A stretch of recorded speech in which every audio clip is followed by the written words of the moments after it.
여러분은 오늘 인류 최초로 밝히는 본성으로 사는 방법에 대해 알 수 있습니다. 아직까지 인류는 본성으로 사는 방법에 대해 명확하게 밝히지 못하고 있습니다. 만약 인류가 본성으로 사는 방법을 명확하게 밝혔다면 세상에는 괴로움, 가난, 질병, 갈등과 분쟁, 폭력과 전쟁 등은 모두 사라졌을 것입니다. 그런데 어떻습니까? 인류의 문제들은 문명과 과학이 발달할수록 더 심해지면 심해졌지 줄어들지는 않습니다.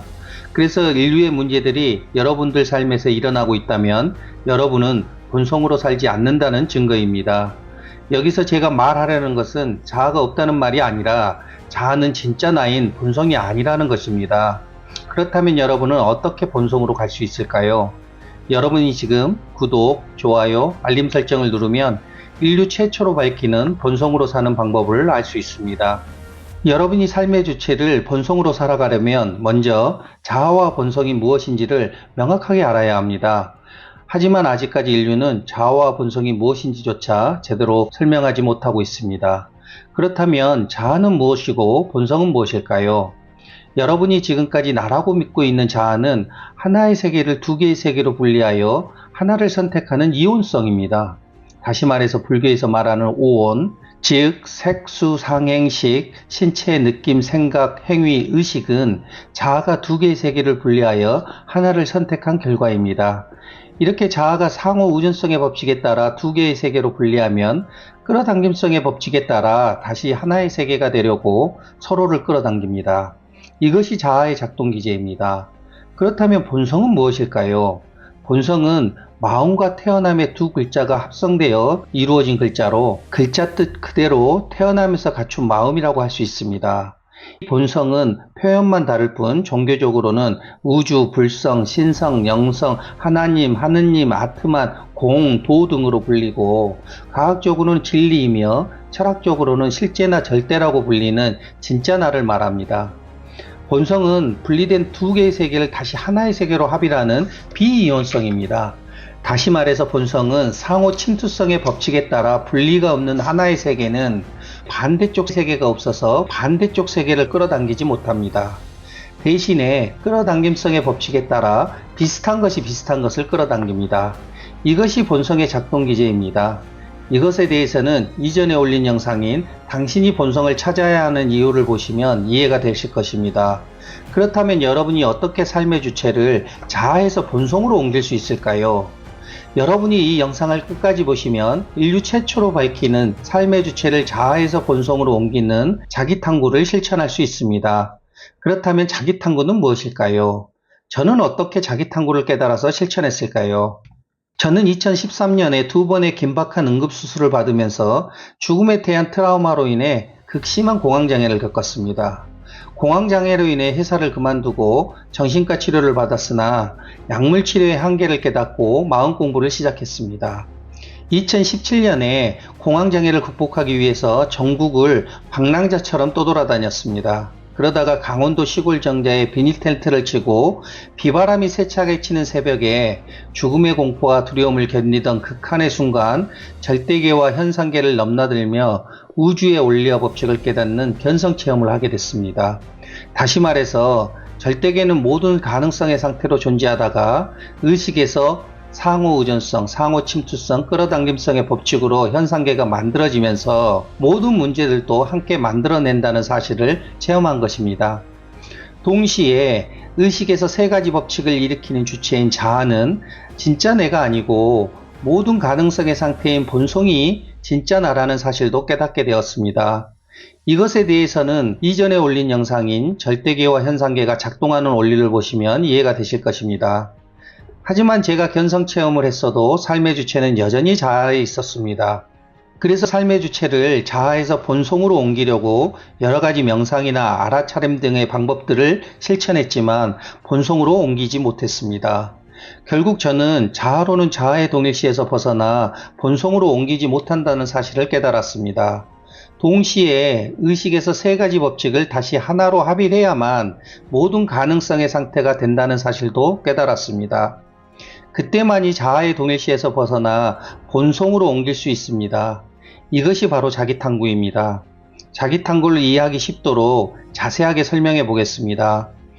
의식에서 자아는 하나의 세계를 상호우존성의 법칙에 따라 선과 악, 옳음과 그름, 좋음과 나쁨 등과 같이 두 개의 세계로 분리하면 두 개의 세계는 다시 하나의 세계가 되려고 끌어당김성의 법칙에 따라 서로를 끌어당기게 됩니다. 이것이 인류의 모든 문제를 일으키는 원흉입니다.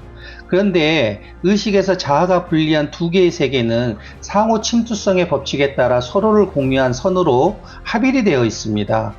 이것을 의식에서 체험적으로 인식하여 세 가지 법칙을 다시 모든 가능성의 상태로 만드는 것이 자기탐구입니다.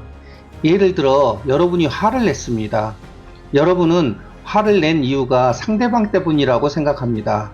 그런데 여러분의 자아가 상대방을 상호우존성의 법칙에 따라 원하는 것과 원하지 않는 것으로 분리하면 끌어당김성의 법칙에 따라 여러분이 원하는 것을 상대방은 하지 않았다고 생각하기 때문에 화를 낸 것입니다. 그렇다면 여러분이 화낸 이유는 무엇인가요? 상대방 때문에 화를 냈나요? 아니면 여러분의 자아가 원하는 것을 상대방이 하지 않았다고 생각하기 때문에 화를 냈나요? 여러분이 화를 낸 이유는 자아가 상호우존성의 법칙에 따라 두 개의 세계로 분리하여 하나의 세계를 선택하면 끌어당김성의 법칙에 의해 반대쪽 세계를 끌어당길 때 화가 나는 것입니다.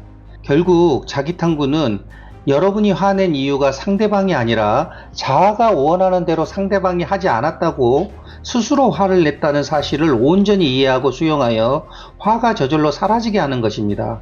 이렇게 자아를 체험적으로 인식해서 화가 사라졌다는 말은 여러분의 자아가 분리한 원하는 것과 원하지 않는 것을 합일하여 상호 침투성이 되었다는 것입니다. 다시 말해서 삶의 주체를 자아의 동일시에서 벗어나 본성으로 옮겼다는 것입니다. 이것에 대해서는 이전에 올린 영상인 당신이 부와 성공을 얻는 비밀을 보시면 이해가 되실 것입니다. 여기서 한번 생각해 보세요. 여러분이 상대방에게 원하는 것도 없고 원하지 않는 것도 없으면 화가 날까요? 상대방이 어떤 행동을 해도 여러분은 화가 나지 않습니다.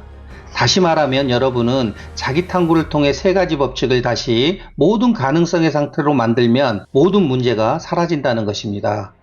그리고 저는 의식에서 세 가지 법칙을 체험적으로 인식해서 다시 모든 가능성의 상태가 될 때마다 단계적으로 자아의 동일시에서 벗어나 본성으로 옮겨가는 차이가 있다는 것을 깨달아서 자기탐구 7단계를 발견하게 됐습니다. 이것을 불교에서는 보림의 기간이라고 부릅니다. 이것에 대해서는 이전에 올린 영상인 당신의 의식이 성장하는 단계를 보시면 이해가 되실 것입니다. 자기탐구는 2500년 전부터 전해져 내려온 삶의 주체를 본성으로 옮기는 정도입니다.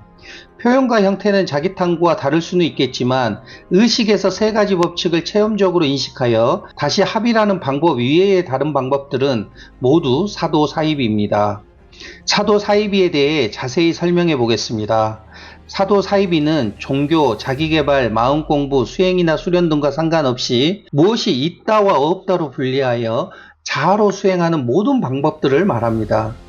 여기서 말하려는 것은 종교, 자기개발, 마음공부, 수행이나 수련 등을 하지 말라는 것이 아닙니다. 여러분이 자아로 하면 사도사이비가 되어 원하는 정반대의 현실이 나타나게 된다는 것입니다. 예를 들어 괴로움이 있다와 없다로 분리하여 자아로 괴로움을 소멸하려고 하는 방법들은 모두 사도사입입니다. 또는 원하는 것이 있다와 없다로 분리하여 자아로 원하는 것을 얻으려고 하는 방법들도 모두 사도사입입니다. 그래서 괴로움이 있다는 전제로 자아로 치유하는 신앙생활, 심리상담, 정신분석, 명상, 최면, 내면화의 치유, 전생치유, 무속, 사주팔자, 점 등은 일시적인 효과는 있지만 오히려 괴로움을 더 키웁니다. 또한 원하는 것이 있어서 자아로 상상하는 시각화, 심상하나, 화건, 감사일기 등은 원하는 것을 얻기는커녕 오히려 집착과 강박을 만듭니다. 환자가 환자를 치료할 수 없듯이 자아는 자아를 치유할 수 없다는 사실을 명심해야 합니다. 한번 생각해 보세요. 분리된 이온성이 분리되지 않는 비이온성을 만들 수 있을까요? 비이온성은 이온성을 비이온성으로 만들 수 있어도 이온성은 이온성을 비이온성으로 만들 수는 없습니다. 다시 말해서 자아는 분리는 할 수 있어도 합의는 하지 못한다는 것입니다.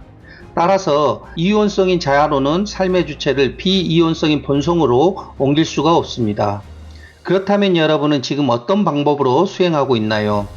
제가 말하려는 것은 경전, 믿음, 상상, 기의, 에너지, 주파수, 전생, 무의식, 트라우마, 치유, 기적 등이 없다는 것이 아닙니다. 그런 것들이 있다거나 없다고 자아로 수행하면 사도사이비가 된다는 것입니다. 이처럼 여러분이 사도사이비를 수행하고 있다면 미래에는 여러분이 원하는 정반대의 현실이 나타나게 됩니다. 이것에 대해서는 이전에 올린 영상인 당신이 실패하는 이유를 보시면 이해가 되실 것입니다. 여러분이 이 영상을 끝까지 보시면 사도사이비에서 벗어나 정도인 자기탐구를 실천할 수 있습니다. 여러분이 자아를 알아차리고 온전히 이해하고 수용하는 자기탐구를 실천하려면 세 가지 원칙과 세 가지 방법을 알아야 합니다. 먼저 자기탐구의 세 가지 원칙입니다. 첫째는 자신이 직접 경험한 사건이어야만 합니다. 자신이 경험하지 않는 사건은 이미 의심이 들어가기 때문에 온전히 이해가 되지 않습니다. 둘째는 모든 괴로움은 100% 자신의 책임입니다. 현실 탓, 상황 탓, 환경 탓, 남 탓, 자기 탓을 하면 온전한 이해가 되지 않습니다. 셋째는 괴로움은 오직 자신만이 해결 가능합니다. 신, 스승, 종교인, 무속인 등이 괴로움을 해결해 줄 수 있다고 여기면 온전한 이해가 되지 않습니다. 이것에 대해서는 이전에 올린 영상인 당신이 괴로움을 완전히 소멸하는 방법을 보시면 이해가 되실 것입니다. 다음으로는 자기탐구의 세 가지 방법입니다. 첫째는 수동적 주시입니다. 여러분이 생각을 멈추려고 애쓴다거나 무시해버리면 의지가 들어가 본성이 자아가 되어버립니다. 그래서 떠오르는 생각을 내버려 두고 떠오르는 생각을 수동적으로 주시하여 온전히 이해하고 수용하는 것입니다. 둘째는 무선택적 응시입니다. 여러분이 알아차린 생각에 대해 판단하거나 회피하거나 각색하거나 합리화하면 의지가 들어가 본성이 자아가 되어버립니다. 그래서 생각을 알아차리면 판단하지 않고 회피하거나 각색하거나 합리화하지 않고 단순히 생각이 거울에 비친 것처럼 무선택적으로 응시하며 온전히 이해하고 수용하는 것입니다. 셋째는 관조적 관찰입니다. 여러분이 알아차리는 생각에 대해 감정이나 집착이 일어나면 의지가 들어가 본성이 자아가 되어버립니다. 그래서 생각을 알아차리면 감정이나 집착이 일어나지 않도록 제3자처럼 간조적으로 관찰하며 온전히 이해하고 수용하는 것입니다. 여기서 말하는 세 가지 방법은 표현만 다를 뿐이지 여러분이 자기 탐구를 할 때 의지가 들어가지 않도록 하는 방법입니다. 이렇게 의지가 없이 자기 탐구를 하면 본성에서 자아를 온전히 이해하고 수용할 수 있게 됩니다. 이것에 대해서는 책 멘탈 리셋을 보시면 이해가 되실 것입니다. 이제부터가 매우 중요합니다. 여러분이 자기 탐구를 실천하여 기적을 일으킬 수 있기 때문입니다. 기적은 스스로 만든 구속에서 스스로 벗어나는 것입니다. 그래서 기적은 오직 자기 자신만이 일으킬 수 있습니다. 기적은 삶의 주체가 자아의 동일시에서 벗어나 본성으로 옮기면 일어납니다. 그래서 자기 탐구 7단계마다 기적이 일어납니다. 1단계는 삶의 주체가 자아입니다. 이 단계에서 여러분은 자아가 하나의 세계를 두 개의 세계로 분리하여 이것 아니면 저것 중에서 과거의 기억을 근거로 논리적이고 합리적이고 시의적절하다고 믿는 하나를 선택하여 모든 괴로움과 문제를 스스로 만들게 됩니다. 이것이 바로 여러분의 삶입니다. 이 단계는 삶의 주체가 관찰자입니다. 이 단계에서 여러분은 모든 괴로움과 문제는 현실, 상황, 환경, 상대방이 아니라 자아로 인해 스스로 만들었다는 사실을 온전히 이해하고 수용하여 자아와 본성의 구조를 명확하게 깨닫는 초견성을 체험합니다. 이때는 모든 괴로움과 문제들이 내 탓 100%였다는 사실을 이해하게 됩니다. 이것을 행동자탐이라고 부릅니다. 여러분이 삶에서 행동자탐을 실천하면 실수나 자책, 원망이나 미움 등이 사라져 습관이 바뀌고 자신의 의사를 명확하게 표현하는 기적이 일어나게 됩니다. 3단계는 삶의 주체가 간조자입니다. 이 단계에서 여러분은 감정이 일어나는 원인이 생각이라는 사실을 온전히 이해하고 수용하여 자아의 동일시에서 벗어나 주체를 본성으로 옮기는 것입니다. 여기서 중요한 것은 여러분이 감정을 느끼고 수용하려고 하거나 감정을 흘려보내거나 내려놓으려고 해서는 안 됩니다. 그러면 강조자가 자아가 되어버리기 때문입니다. 이것을 감정자탐이라고 부릅니다. 여러분이 삶에서 감정자탐을 실천하면 분노, 화나 짜증, 고집 등이 사라져 주위 사람들과 관계가 원활하게 되고 주위 사람들도 함께 변하는 기적이 일어나게 됩니다. 4단계는 삶의 주체가 참나입니다. 이 단계에서 여러분은 자아가 하나의 세계를 두 개의 세계로 분리하여 하나를 선택하면 생각이 일어난다는 사실과 그 생각으로 인해 다른 생각이 일어난다는 사실을 온전히 이해하고 수용하여 괴로움과 문제가 없는 본성에 안주하는 것입니다. 이때는 감정의 영향을 받지 않으며 자신이 모든 현실을 만들었다는 사실을 이해하게 됩니다. 이것을 생각자탐이라고 부릅니다. 여러분이 삶에서 생각자탐을 실천하면 욕망이나 욕심 등이 사라져 우울증, 공황장애, 무기력증, 건강염려증 등의 모든 정신질환에서 벗어나는 기적이 일어나게 됩니다. 5단계는 삶의 주체가 공무화입니다. 이 단계에서 여러분은 의식에서 오감각이 일어나 시공간에서 자신이 존재한다는 사실을 온전히 이해하고 수용하여 공간적인 합일이 일어나는 것입니다. 이때는 의식적으로 나와 세상이 하나라고 인식하게 됩니다. 나아가 세상에 있어서 내가 있는 것이 아니라 내가 있어서 세상이 존재한다는 사실을 이해하게 됩니다. 그래서 어디를 가도 늘 그곳에 존재하고 있는 것처럼 느껴집니다. 이것을 오감자탐이라고 부릅니다. 여러분이 삶에서 오감자탐을 실천하면 생존하기 위한 기본 욕구가 사라져 무엇에도 집착하지 않고 세상을 차별 없이 평등하게 바라보는 기적이 일어나게 됩니다.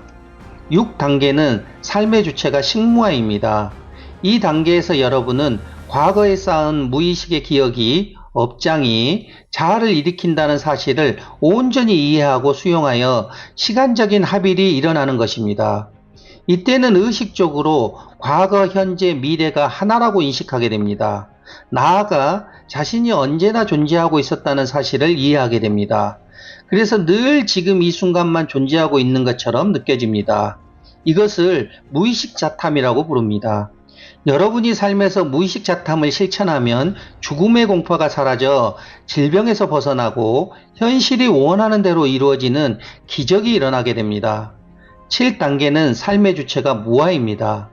이 단계에서 여러분은 무의식에 있는 나라는 힘을 온전히 이해하고 수용하여 나라는 생각과 느낌이 완전히 사라진 상태가 되는 것입니다. 그러면 나라는 구속이 사라져 늘 변화 그 자체로 존재하며 윤회가 끝나는 기적이 일어나게 됩니다. 여러분이 자기 탐구의 기적을 알고 싶다면 멘탈 상담 영상을 보면 이해가 되실 것입니다. 그리고 자기 탐구 단계에 따라 다른 사람의 마음을 꿰뚫어 본다든지 전생이 보인다든지 미래를 예측하는 신통력 등이 발현되는데 여기서는 자세하게 설명하지는 않겠습니다. 왜냐하면 사람들은 신통력을 신비하게 생각해서 얻으려고 하기 때문입니다. 그런데 신통력을 얻으려는 자는 누구일까요? 바로 자아입니다. 그래서 종교, 자기개발, 마음공부, 수행이나 수련 등과 상관없이 자아로 어떤 능력들을 얻으려는 행위들은 모두 사도사이비입니다. 여기서 알아둬야 할 것은 사도사이비도 자아로 만들어낸 여러 체험을 한다는 것입니다. 그러면 자아로 사는 사람들은 그런 체험을 대단한 능력으로 취급하여 본성에 있다고 착각하게 됩니다. 그래서 자아로 사는 사람들은 자신이 체험한 상태를 만들려고 집착하기 때문에 사도사이비에 구속되어 버립니다. 신통력은 본성에서 자아의식이 합일의식으로 바뀌면서 자연스럽게 나타나는 결과입니다. 그래서 삶의 주체가 본성에 있으면 신통력을 중요하게 생각하지 않습니다.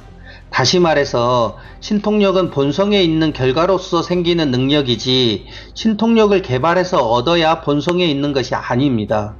또한 신통력은 일시적인 것이 아니라 본성의 상태에서 항상 있는 것입니다.